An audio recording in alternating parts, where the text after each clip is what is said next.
Welcome to Built to Go, a van life podcast. I'm your host, Jeff Wagg, coming to you from the College of Curiosity.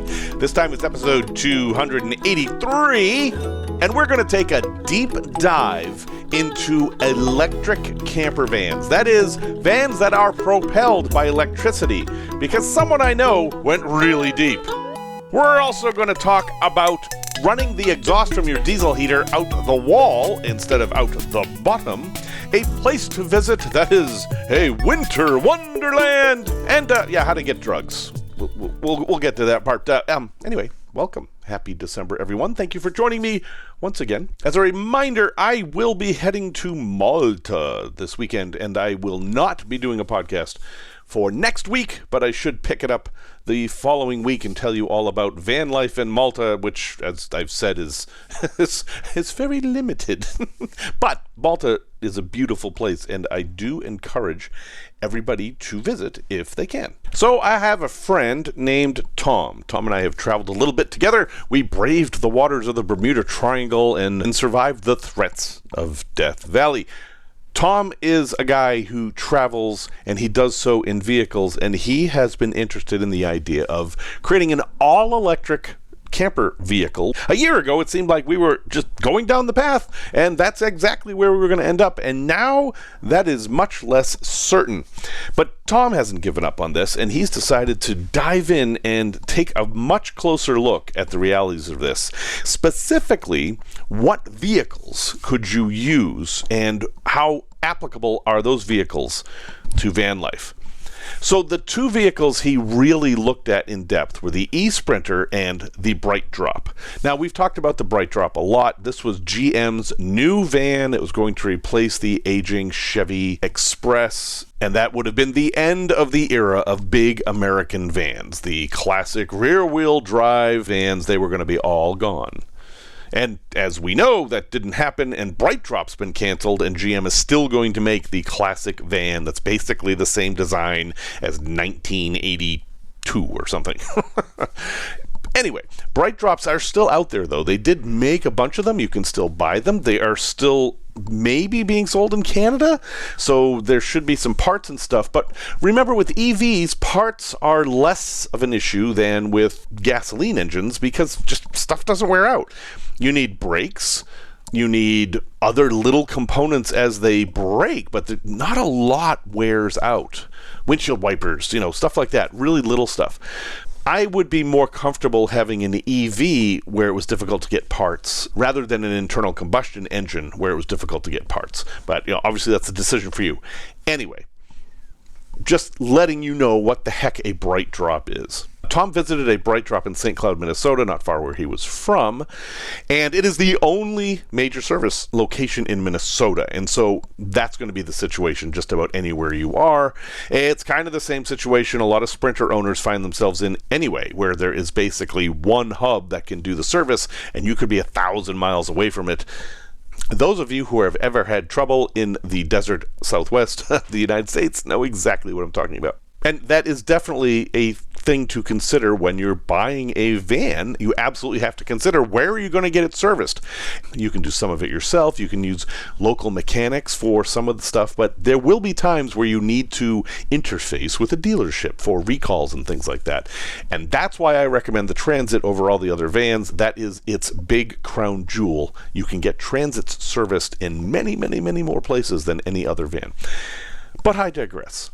The motor in the Bright Drop is the same motor that is in the Hummer EV, which means that the motor is going to have support. There are a lot of them out there, and that's a very good thing. It also means that the batteries are also going to be supported the same way. Again, they don't need a lot of support, but there will be firmware upgrades and things like that. And if there is a problem that is systemic, there can be a recall, and the larger number of things having a recall, the better for you, although it could increase wait times. And Tom says that he found that the brakes for the Bright Drop and the Sprinter can actually be done locally. And remember that both of these vans use regenerative braking, which means that when you step on the brakes, the first thing that's going to happen is that the motor is going to reverse, not the vehicle, just the motor, and the energy that is being pulled out of your speed as the vehicle slows is going to get pumped back into the battery. So every time you step on the brakes, you're going to charge the battery a little bit. And of course, if you slam on the brakes, it's going to apply actual brakes with brake pads. The point of that is that you're not going to go through brakes as quickly because you're not going to be actually using your brake pads as much. It's the same way a Prius or many hybrids work. This is not new tech. The Bright Drop, as we've talked about before, is a step van, like a bread truck or a newspaper delivery truck. It's very square, but it is not at all meant for passengers.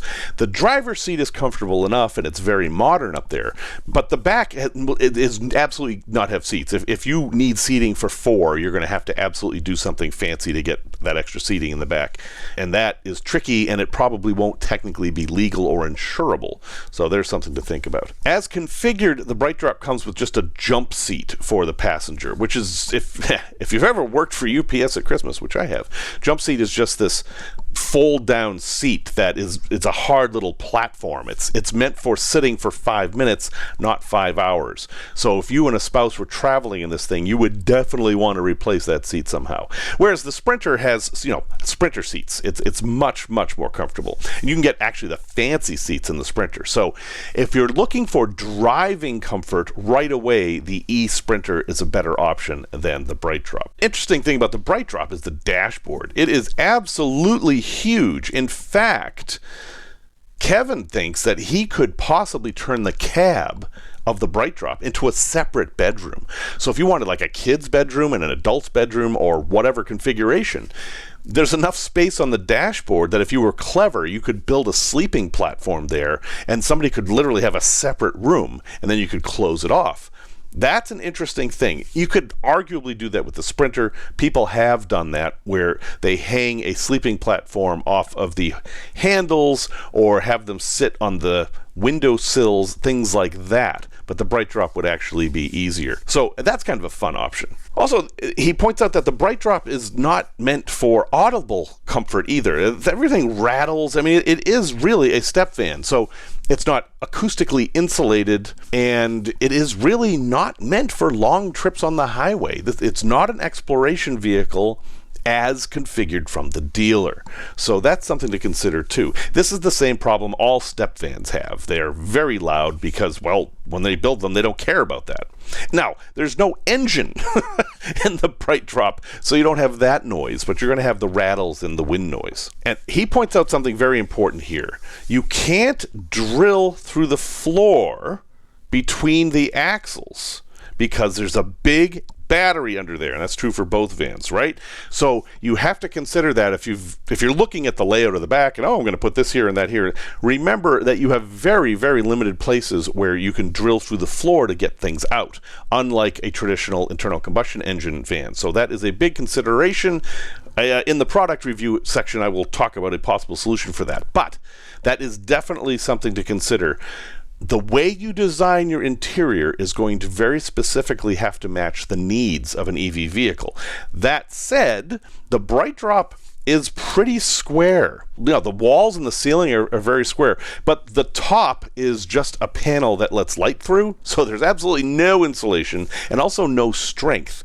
And it has doors that slide into pockets, which could be good or bad depending on how you look at it. And the back door is a roll-up garage style door, which again could be good or bad, but is generally bad if you're trying to make a camper out of it, because when that door goes up, it's going to cover a whole lot of the ceiling, meaning you can't have ventilation there unless it clears the door. Now, I have seen people put these doors in kind of pockets so they disappear. I've seen other people just remove the doors entirely. And in box trucks, what people do sometimes is they'll put in another wall behind the garage door, so the garage door comes down and it gives a stealth effect of, oh, it's just a box truck.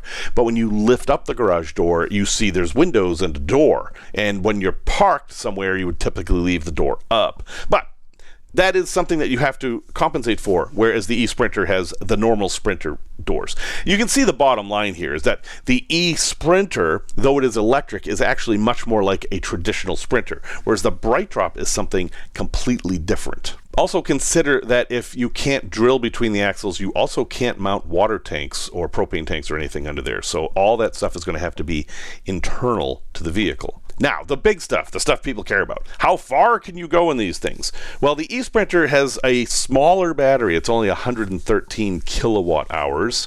And, you're still talking way below 300 miles. You probably have a 200-mile safe range before you're going to need to charge one way or another. For me, and this is the big argument in EV land. Brian, if you're listening, yeah, okay, this is what we're talking about. The kind of lifestyle van life folks have, 200 miles is nothing. It's very, very little. And as you're often in remote areas, you are going to have to plan a lot more carefully where you're going to recharge these things. So while the BrightDrop has a bigger battery at 173 kilowatt hours, Tom reported that using a Hummer EV as an example, a vehicle he's familiar with, it takes 30% longer to charge that battery than the Sprinter or a Kia EV6, for example. He has a Kia EV6. He's used to EVs. The EV6 charges in 20 minutes for about $30. Smaller vehicle, smaller battery. The BrightDrop is going to take you an hour. It's going to cost $60 because it's a lot more power. But again, this is a planning thing. It's not a deal killer. It's just a different way of thinking about it. Typically, when I go out on the road in any of my gasoline or diesel-powered vehicles, I plan. I'm like, okay, I'm going to go here. Where's there a gas station near here? And I will fill up before I go too remote. You can do the same with this. You just have to do it more carefully, and you will have fewer options. One thing that is a problem with EV vehicles, and I've gotten pushback on this, but I'm going to stand by it, is that if you go to rural areas, it's harder to find places to charge. And if those rural areas are far from urban areas where there's charging, you've got a problem.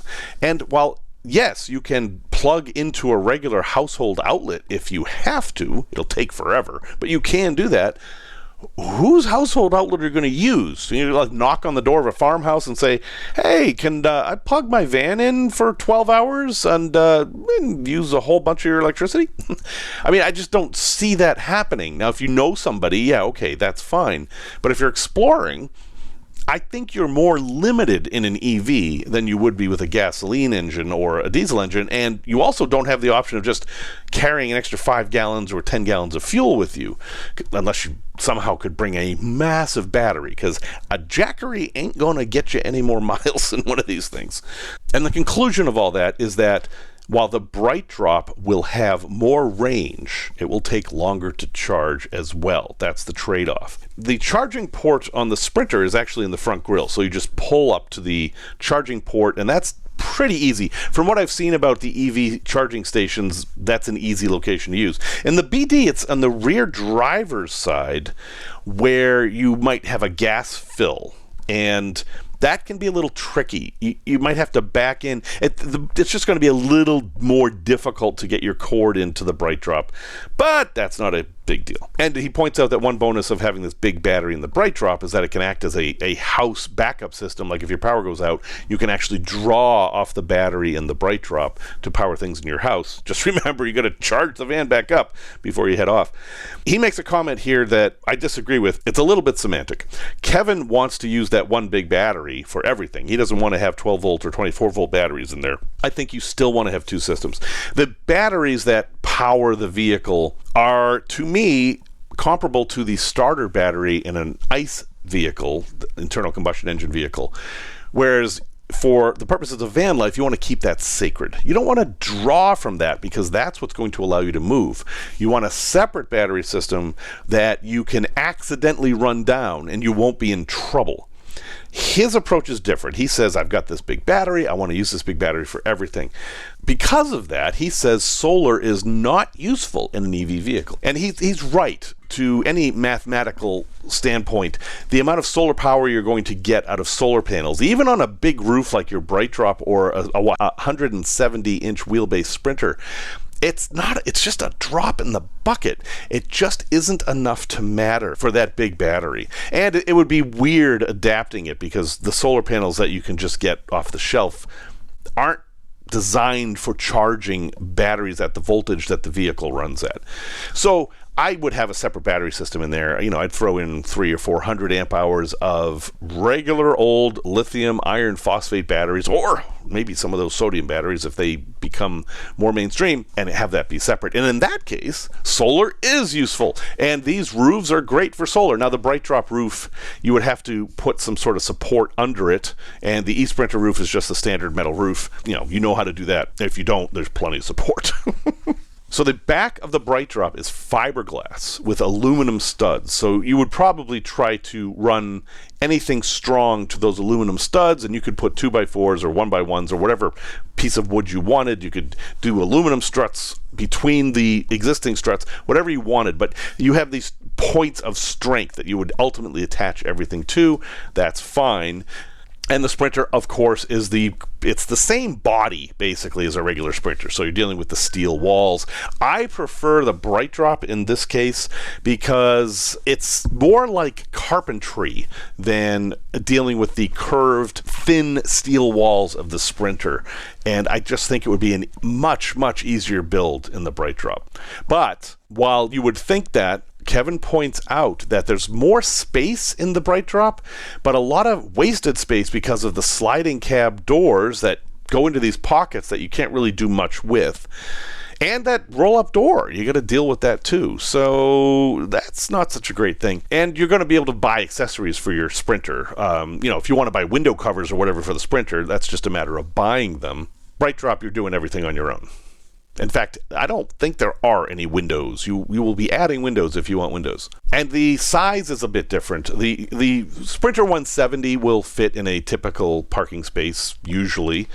The Bright Drop, less so. It's a bit wider, it's a bit longer. It is a delivery van, so it's going to be more awkward in city situations. Just keep that in mind. Kevin crawled under both of these vans and found the undersides to be very, very complex. Now, he is very much interested in aerodynamics. He would actually go to the effort of making it completely smooth under there to improve aerodynamics. This is beyond what I think most people would do. But it's interesting to note that it is very complex under there, and that is going to alter your design. So you're going to have to make sure that you understand what you're getting into before you actually start building. He also pointed out that the eSprinter, which is only two-wheel drive, has fewer motors, and so there's less risk of heat. And that doesn't matter so much unless you're going to do what he's thinking of, which is cover the entire bottom of the vehicle with a panel to reduce wind resistance. Bottom line on turning into a camper van, he thinks the eSprinter will be significantly easier. Not only because there is stuff you can buy ready-made, but also because you have support of years and years of people converting Sprinters into camper vans, which is very interesting. Because he's a creative guy. He can build things himself, and even though the Bright Drop has nice square walls and this big open area, he's thinking that the Sprinter would actually be easier. However, there's a however. Bright Drop vans are pretty inexpensive right now. So they're like $95,000 list price, but some are available brand new right now for about $42,000. And if you get the extended battery, which is what we've been talking about $52,000. And I would absolutely say that $10,000 is worth it for that extra battery. That extra range is something you are going to want. How much does it cost to drive an EV per mile versus a diesel van? So he did the math with a little help from AI and stuff. I believe he's an engineer by trade, so I trust his numbers. He believes the eSprinter will cost 9 cents a mile, a Bright Drop 7 to 8 cents a mile, and a diesel van 29 cents a mile. And of course, that's going to change a lot depending on fuel prices and where you are in the country and which van you have, because not all diesel vans get the same mileage. He also said that in Canada, there's a new electric van coming out, the Kia PV5, which honestly looks like the Canoe. Remember the Canoe, the van that I actually bought stock in Canoe? That was that was a waste. It's a van similar to the ID Buzz, but it's a electric minivan basically. It's not scheduled to come to the U.S. because we can't have nice things. But he thinks that might be an interesting platform, and I agree. You would have all the support of Kia and a nice small package. I would take a look at that. Those are Kevin's thoughts. I really appreciate him sharing those with me. Basically, his bottom line is that the Sprinter is a better choice, even though the BrightDrop wins in distance between charges and interior space and price. Right now, BrightDrops are fairly inexpensive. If you get a Sprinter, it's a known quantity. Even though support for Sprinters is terrible relative to other vans, it's going to be better than for the BrightDrop. There you have it. If you are thinking of jumping into electric van life, there's some data for you.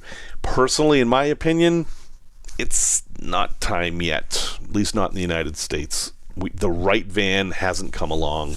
This is still going to be fringe stuff, and it's only going to fit the right person in the right place. Thanks to everyone who has visited buymeacoffee.com/built-to-go. Because of you, and those of you who have bought me some gallons, there will be no ads on this podcast. If you would like to help support the podcast, visit buymeacoffee.com/built-to-go. That's 2 T's, not 3, not 1. And you can help enjoy the ad-free airwaves. Airwaves? I mean, this isn't radio, but a lot of people are getting this over Wi-Fi, so yeah, I think that counts. Van life news. And this is just one item, but it's an important item, and thanks to John for pointing this out. Amazon Leo now has a sign-up so that you can know when it's available. What is Amazon Leo? It is a Starlink competitor. And I think this is huge. Starlink is an amazing thing. It has changed the world. It has brought high-speed internet to virtually every surface of the planet. A very, very big deal. And yes, the company is controversial. There have been some things that have happened. Their pricing is bizarre. It changes all the time. All that stuff, yes. But the point is that competition will help smooth all that out. This is one of the good effects of capitalism. And I am not here to tell you that capitalism is the best system in the world or anything like that. I'm just pointing out that there is one good aspect of capitalism, is that when two companies are competitive, generally their products become better and the prices go down. And I think that's what's going to happen here. And what we will have then is it'll be kind of like Verizon and AT&T in the cell phone market. They're going to keep fighting against each other, and things are going to get better and better and better. At least I hope. And so basically we're going to have Musk and Bezos in the ring boxing it out, and hopefully the coins will fall from their pockets and we can scoop them up in the form of high-speed internet wherever we want it to be. It looks like it's going to be comparable to Starlink. Some of the specs are like a little better than Starlink, but honestly, I don't care about any of that. All I care about is being able to get internet wherever I want and how much it's going to cost. We can talk about the hardware when it's out, and you know, this one has 12-volt hardware, this one doesn't, the antenna's bigger, all that stuff. We'll deal with that later. All I'm telling you this for is that if you want to sign up and be on the waiting list for possibly investigating Amazon Leo, you can do that. And shockingly, the URL is Leo, like the lion and the constellation and the astrological sign, leo.amazon.com. Tech Talk! I am continually getting in trouble on this topic, so I'm going to come clean. I'm going to state my opinion here, and anybody who disagrees is welcome to come at me. But I don't want to just come out, flat out say I'm right, but the more I research this issue, the more evidence I find that I'm right. So here's the deal. Insulation. Yes, I said the I word. I can already feel the slings and barbs coming my way. People in van life are obsessed with insulation. We're not going to talk about sound insulation here, although they are directly related. Just temperature insulation. Let's start with a basic concept. What is insulation for? If you said to keep things hot or to keep things cold, I will give you a C. The A answer is insulation is that which slows the transfer of temperature from one side to the other. It is a thing that causes thermal inertia. Eventually, the inside of an object and the outside of an object are going to be the same temperature. In the amount of time can be mitigated with insulation. Okay? So think of a thermos of hot coffee. If it's just a glass bottle, very little insulation, your coffee is going to cool off very quickly and assume room temperature. Then you put some bubble wrap around it and it cools off a little bit slower. Or if you put it in a nice vacuum thermos, it could last a lot longer. But in time, it's going to assume room temperature. It's no different with your van. And so what happens is people think about this and they think, oh man, I'm going to be camping in the winter and it's going to be really cold. So I want to keep the inside of my van hot and the outside cold, basically. And I will get a heater and then I will put in a whole bunch of insulation and then I will be nice and toasty warm and I will be using the least possible energy to keep myself warm. And I have no disagreement with that. None. That is absolutely correct. Or the converse. I'm going to be camping in the desert and I've got an air conditioner, but it really struggles. What can I do? Well, if I put a bunch of insulation in, that will help my air conditioner keep the area cooler. And again, I have no disagreement. The disagreement comes with practicality. In either of those situations, people are forgetting something, and that is that their vans have wheels. And they are going to use those wheels to go places. And those places are going to have different weather. Also, the weather is not static. It changes over the course of a day. And here is what made me get into this line of thinking. When I was driving around the desert Southwest doing my Aurora project, it would be 85, 90 during the day, and it was miserably hot in the back of the van. I insulated the heck out of that van. This is little NV200. I put in as much insulation as I possibly could. Floor, ceiling, walls. I stuffed rock wool in the pillars. I had 1-inch polyiso wherever I could, which is a very thick insulation. And I had to use Reflectix in a few areas where nothing else would fit. This was a well-insulated van. And what I found is that at 10 o'clock in the morning, it would be a little bit cooler inside the van, but by noon, it would either be the same temperature in the van as outside or even hotter, because don't forget that glass amplifies heat. Heat can come into the van but can't bounce out. And so even though I didn't have windows back there, I still had front windows and side windows. Okay, fine, right? So I could have gotten an air conditioner at the time. That wasn't practical. But the practical thing was that I would, at night, drive somewhere that would be cooler. And I was aiming for it to be below 80 degrees at night. So I would either go up or go north, or I would look at the weather. And I would find a place to sleep, and it would be fine. And I would park there, and I would look at the thermometer, and it would be 80 degrees. And I'm like, okay, it's fine. And then I would look at the internal thermometer, and it would be 89 degrees. It's 89 degrees in the van, it's 80 degrees out of the van. I'm like, what? And so I'm like, okay, so I turn on the vent and open the windows, and an hour later, it's 87. And then it took like 4 or 5 hours for all that heat to get out of the van. Meanwhile, it's 72 out. I'm still sweating inside the van. And the problem was the insulation. The insulation had slowed down the cooling of the inside of the van, and that was something I wanted in that circumstance. And that isn't that strange of a circumstance. And you might argue, okay, yeah, you just didn't have enough ventilation. Ventilation absolutely can help, but it's a lot to remove that heat.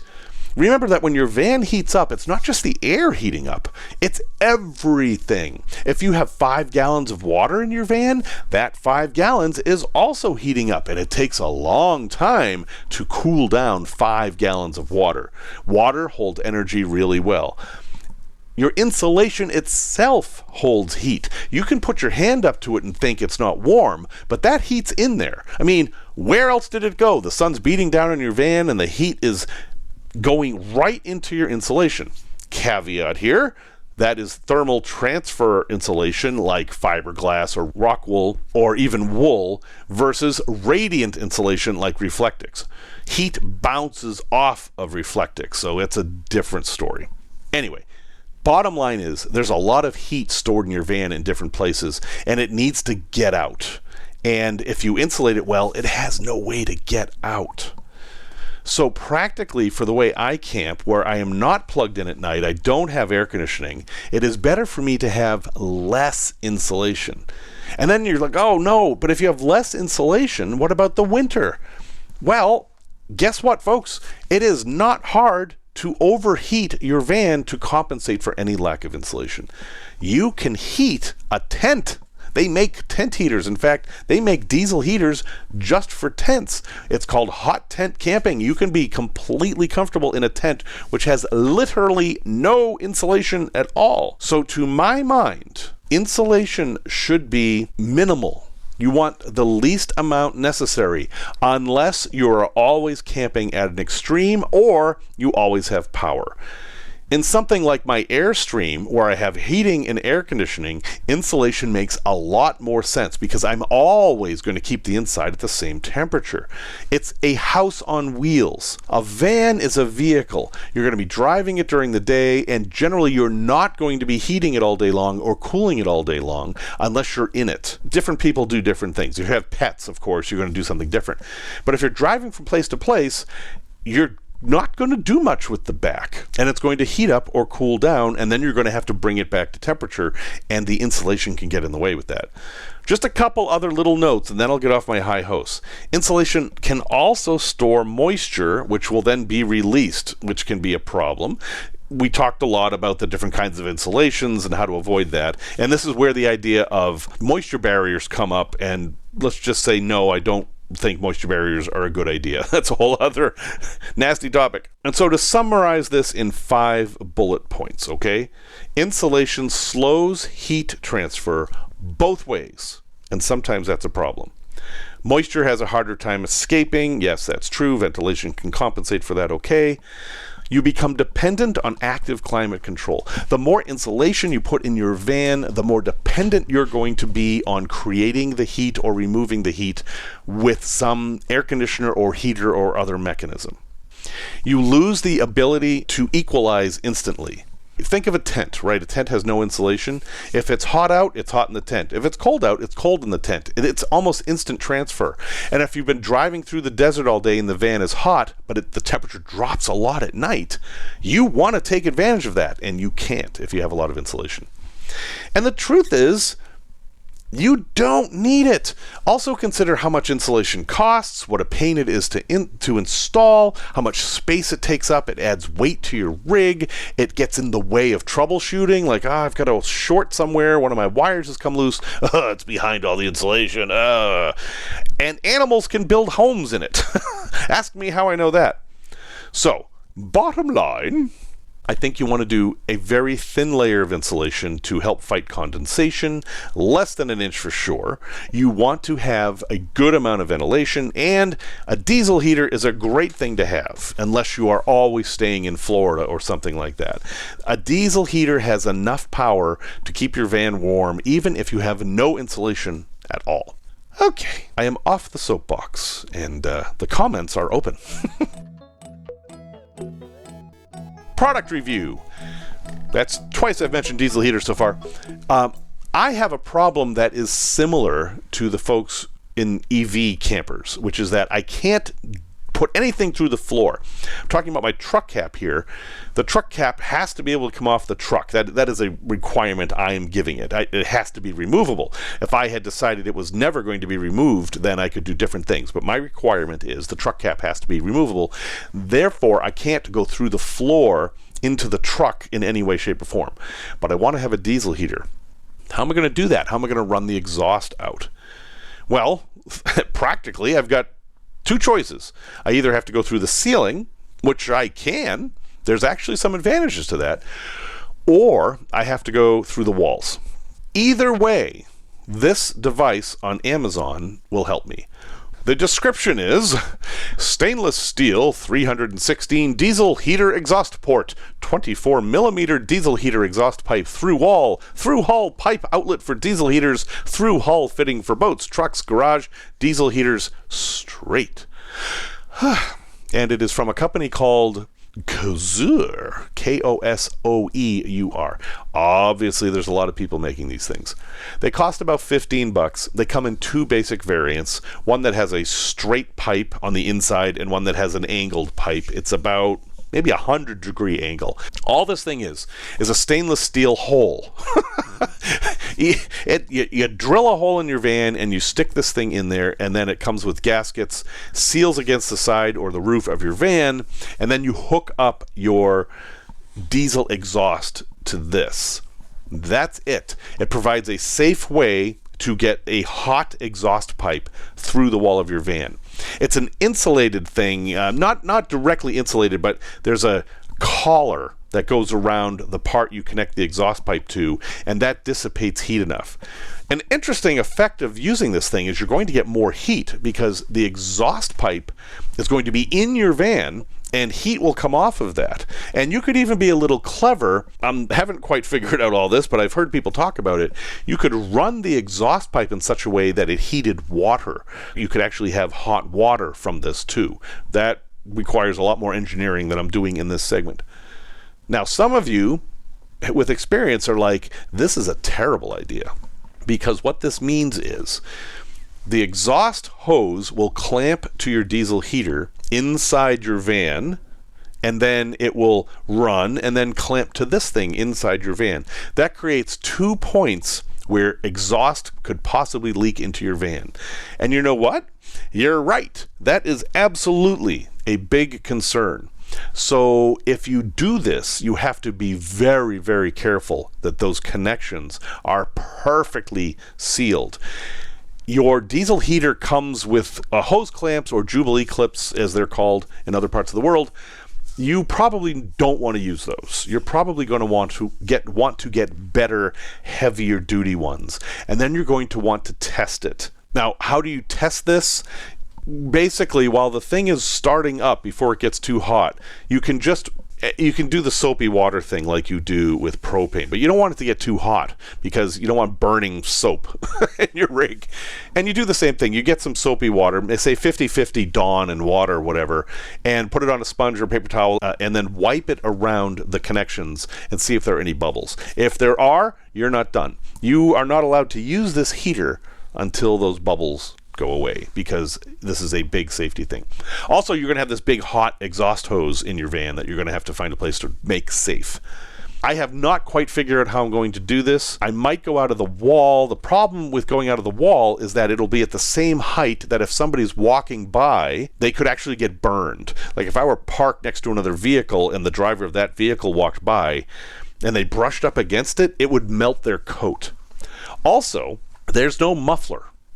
You have to take the muffler off for this, because the muffler, no matter what, cannot be inside your rig, because the muffler is not airtight. It has holes to let moisture escape. So you have to put the exhaust outside. And while you could attach the exhaust to this, then you've got this really weird gangly pipe sticking out the side of your rig or on the roof. In some ways, the roof is a better option, but then you've got the problem of water getting in there, which would be bad, and also it will add height to your vehicle, which is not great either. So I haven't figured this out yet, or at least for me. But if you are in a situation where you want to have a diesel heater and you don't want to run the hose through the floor for whatever reason, one of these $15 things is your answer. These were invented for boats. That's the idea. Boats have the same problem. You can't go out the bottom of a boat either. So they have these, and they are watertight against the wall so long as you apply them. Get the one that has as many gaskets that come with it as possible. I've seen them that only come with one. I think you want at least two. Link in the show notes, but it is called a diesel heater exhaust port, and I think it's a good solution for some of it. Tales from the road. I remember the first time I was ever in an RV, and it wasn't normal. It was 1976. My folks had taken myself and my cousin Stephanie down to Key West. We actually were all over Florida, but I remember we were in Key West, and my dad got this crazy idea to fly from Key West to Marathon Key. Marathon Key is up in the middle of the Keys, and it's so named because it is the same length as a marathon. And where did a marathon get its name? Why, it was the distance an ancient Greek messenger named Pheidippides ran from the battlefield at Marathon, Greece to Athens. And this island is that long. So if you run from one end of this island to the other, you've run a marathon. And they have an airport. And they have an airport in Key West. And my dad was like, we should fly there. And now, I was, 9 years old. I was like, okay, sure. And the reason my dad wanted to do this was not to visit Marathon. It was a Sunday, as it turns out. There wasn't anything to do there. It was the plane. They had Sunshine Airways, I believe it was, had a DC-3 from 1942 or something, a tail dragger that would fly you up there in like 45 minutes or something.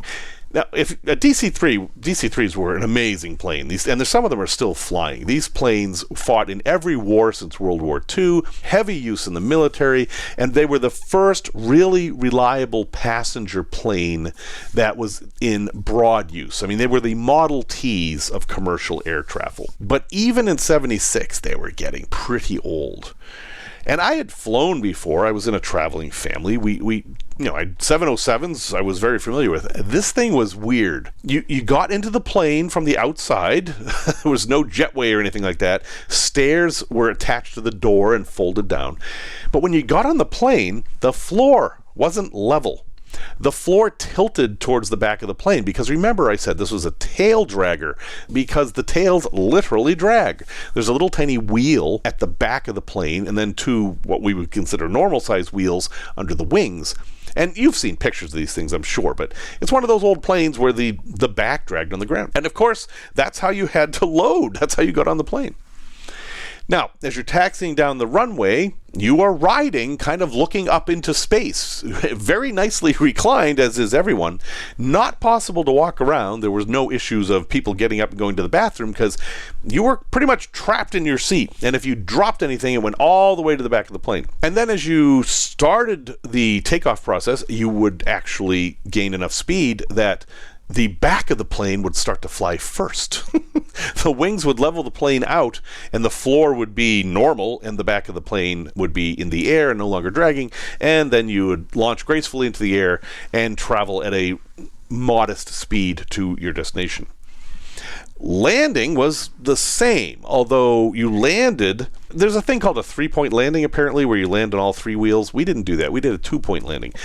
The plane landed on its two big wheels and then went down the taxiway, and then suddenly the plane dropped onto its back wheel. And it was only shocking because I wasn't expecting it, even though I should have been. Honestly, it was kind of fun. And completely successful voyage and everything. And we were going to be in Marathon for like 2 hours. So we get off the plane and we walk out of the airport because we have no other transport, and there's like a little strip mall. But it's Sunday in Florida in the 70s. Literally everything is closed. There's nothing to do. And we're hot. So it's the summer. So we're looking for some air conditioning and nothing is open. So we keep walking and walking and walking and walking. And then finally, my mother's like, I've had enough of this. Let's just go back to the airport. And she was not wrong.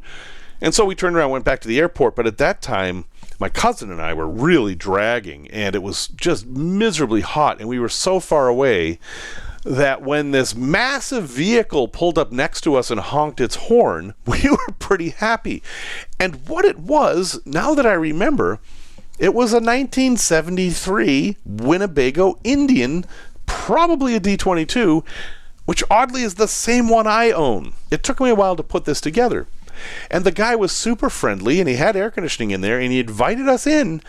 All four of us just climbed into his Winnebago, and he drove us like 1.5 miles back to the airport. In fact, he drove us like right onto the runway. He dropped us off by the plane. Things were a little different back then. And we thanked him and waved and stuff, but now that I think about it, that was my very first time in an RV, and it's just weird that I own one of those now. Although his was not a Tiki-Bago, it was merely a Winnebago. And it was only 3 years old at the time, so travel is fun, even when it's not. A place to visit. It's winter! And there's this new thing that I haven't tried yet, so this is not a review, I'm just suggestion, but it's called ice castles. And no, it is not related to the sappy movie about ice skating from long ago. No, these are places that people are building to take advantage of the cold weather. Like, let's celebrate winter. And basically what they're doing is building a winter wonderland out of ice and snow and doing everything they can to take advantage of it.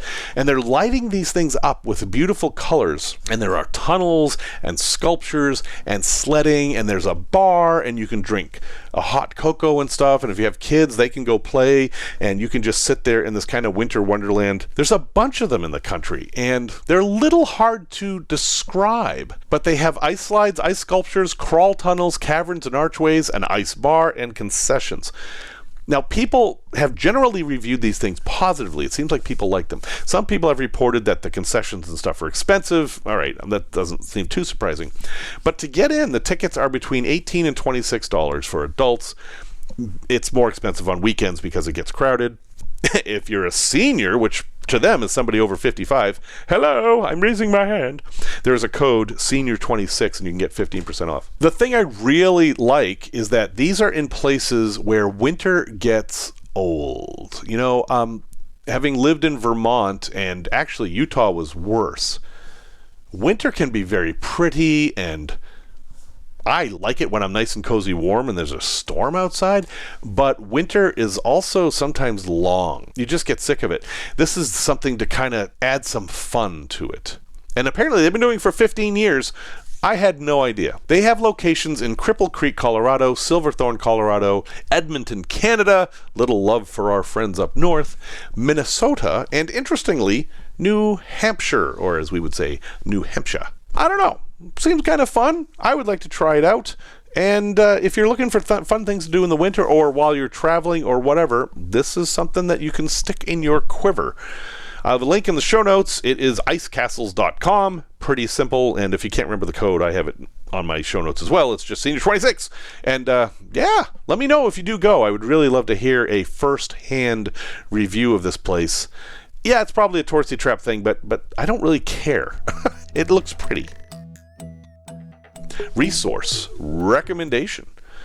I have been having trouble with my pharmacy. In Chicago, Walgreens are everywhere, or they used to be everywhere.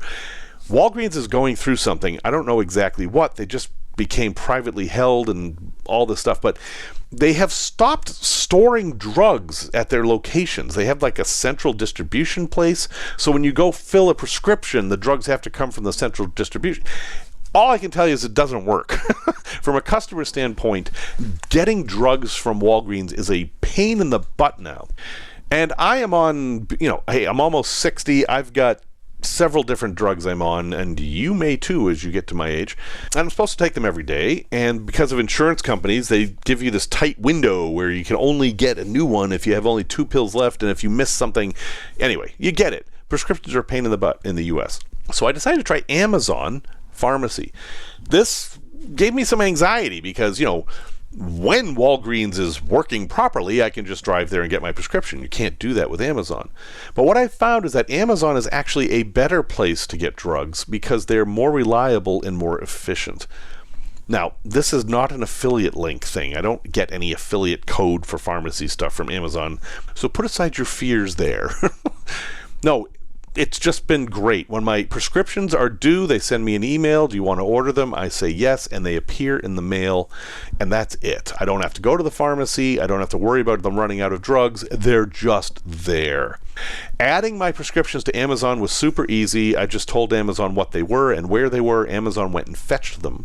And when they're renewed by my doctor just has Amazon on their list of pharmacies and just sends them there. All that has worked great. Amazon also has a thing called Pill Pack, where they will take all your prescriptions and put them in a single little plastic bag, a little tiny plastic bag, on a roll, and then you get this roll of all your drugs for the day, and they're clearly labeled with what they are, what time to take them if you have that on your drugs, and what date it's for.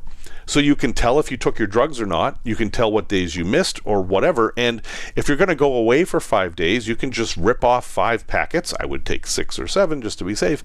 And you don't have to take the big bottles with you. However, I have to give them negative marks on the pill pack just due to the way they do it. PillPack is only useful for some drugs. I take 4 different medications every day. They would only allow me to put 3 of them in the PillPack. So I would have a PillPack with 3 and then a bottle for the other one. Now they've kicked out another drug. So for a while here, I've had a PillPack with 2 drugs and then 2 bottles. And at that point, it's just silly. I mean, the PillPack isn't doing me any good. I would have an easier time with the bottles and then spending a little time every week putting them in my own little boxes or whatever. So if you do PillPack, which is great if it would work, see if your drugs actually can come in the PillPack, because otherwise it's a pain. One huge advantage over this is that it's Amazon, so you can change the delivery location to some extent. Depending on what drugs you are on, it may be difficult to get them in a different state. Some drugs are restricted by prescription by state. But if you're on just like regular old drugs like statins or high blood pressure medicine or whatever, and you're going to go camping and you need your drugs, you can just change the address to a Dropbox and then pick it up there, which is something you can't easily do with Walgreens or whatever. So I'm just saying that I have found it to be a good service. If you are somebody who isn't paying for drugs with insurance, they have discount programs, so you can compare how much it would cost. Just take a look. It might work for you depending on your lifestyle. It has actually saved me a lot of hassles. So I am a fan. I just have quibbles about the PillPack. Guess what the URL is? Yes, it is pharmacy.amazon.com. And yes, I have a link in the show notes. Well, folks, thank you very much for listening to episode 283. Music, as always, is by Simon Wagg, who I'm happy to report has a new place to live now. If you need to get a hold of me for any reason, I am jeff@builttogo.com. That's 2 T's, not 3, not 1. We also have a Facebook group and a Discord channel, and all of the stuff is linked at builttogo.com. Until next time, remember the words of Oscar Wilde, who said, "Wisdom comes with winters."